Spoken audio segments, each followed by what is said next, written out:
Bigumang makuha ng alyansa ang clean sweep ika nga sa eleksyon 2025, kailangan magpatuloy sa trabaho kasunod ng eleksyon ayon mismo kay Pangulong Bongbong Marcos. Nakatutok si JP Soriano. We all wish we had better results, but we live to fight another day. Pahayag ito ni Pangulong Bongbong Marcos sa party ng Alyansa para sa Bagong Pilipinas. Kasunod yan ng resulta ng eleksyon kung saan kalahati o 6 lang mula sa mga kandidato ng administrasyon ang nakapasok sa Senado. Kabilang sina re-elected Senator Pia Cayetano at Lito Lapid at Senator-elect Erwin Tulfo, Ping Lacson at Tito Soto. Kasama rin sa bilang si Senator-elect Camille Villar na inendorso rin noon ni Vice President Sara Duterte. Sa datos ng COMELEC, base sa mga boto mula sa Mindanao, nakapasok sa top 12 ang 12 kandidatong suportado ng mga Duterte.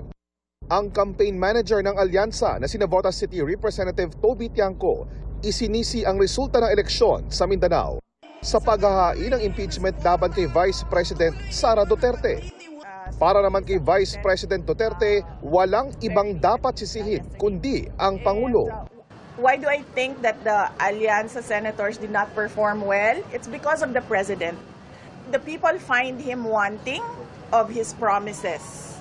And the people expect more from the president, particularly with regard to his work for our country. Sinusubukan pa naming makuna ng pahayag ang Malacanang kaugnay nito. Pero sabi ng Pangulo sa party ng Alyansa, di na ito ang panahon para pag-usapan pa ang mga issue sa politika. It's time to put all of the issues that were raised during election and only talk about not political issues but developmental issues, healthcare issues, education issues, agricultural issues, food supply issues, all of these things.